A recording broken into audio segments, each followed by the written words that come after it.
മനുഷ്യന്റെ മനസ്സിലേക്ക് ഒരിക്കലും വരാൻ പാടില്ലാത്ത, അള്ളാഹുവിന് അത്രമേൽ വെറുപ്പുള്ള ഒരു സ്വഭാവമാണ് അഹങ്കാരം എന്ന് പറയുന്നത്. കിബ്ർ എന്ന് പറയും. അഹങ്കാരം എന്നാൽ അള്ളാഹുവിൻ്റെ നിയമങ്ങളെ അനുസരിക്കാൻ നമ്മൾ മടി കാണിക്കുന്നതിനാണ് അഹങ്കാരം എന്ന് പറയുന്നത്. അള്ളാഹുവിൻ്റെ നിയമങ്ങൾക്ക് അനുസരണ ചെയ്യാതിരിക്കാൻ കാരണങ്ങൾ കണ്ടെത്തി ഒഴിഞ്ഞു മാറുന്നതിനാണ് കിബ്ർ എന്ന് പറയുന്നത്. സത്യം സത്യമായി ബോധിച്ചിട്ടും അത് സ്വീകരിക്കാതിരിക്കുന്നതിനാണ് കിബ്ർ എന്ന് പറയുന്നത്.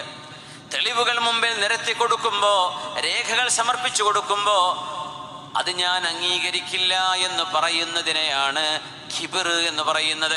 ഒരു പ്രശ്നപരിഹാരത്തിന് മഹല്ല് ജമാഅത്ത് ഇടപെടുമ്പോൾ നിങ്ങളിത് ഇടപെടണം, സ്വീകരിക്കണമെന്ന് മഹല്ല് ഭാരവാഹികൾ വന്ന് പറയുമ്പോൾ, ഇനി നിങ്ങളല്ല നിങ്ങളുടെ വല്യപ്പമാര് വന്ന് പറഞ്ഞാലും ഞാനിത് സ്വീകരിക്കൂല എന്ന് പറയുന്ന നിലപാടിനെയാണ് കിബ്ർ എന്ന് പറയുന്നത്.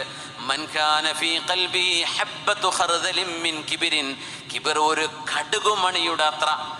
കടുകുമണി പെണ്ണുങ്ങൾ ആലോചിച്ച് നോക്കൂ. നിങ്ങൾ വറവെടുക്കുമ്പോൾ കടുകുമണി എത്രയാ കോരി നമുക്ക് പോലും എണ്ണ അറിയില്ല. അതിലൊന്ന്, ആ ഒരു കടുകുമണിയുടെ അത്ര അഹങ്കാരം ഖൽബിലുണ്ടെങ്കിൽ അവർക്ക് സ്വർഗം കിട്ടില്ല എന്ന് പറഞ്ഞത് നബിയുനാ റസൂലുള്ളാഹി സ്വല്ലല്ലാഹു അലൈഹി വസല്ലം.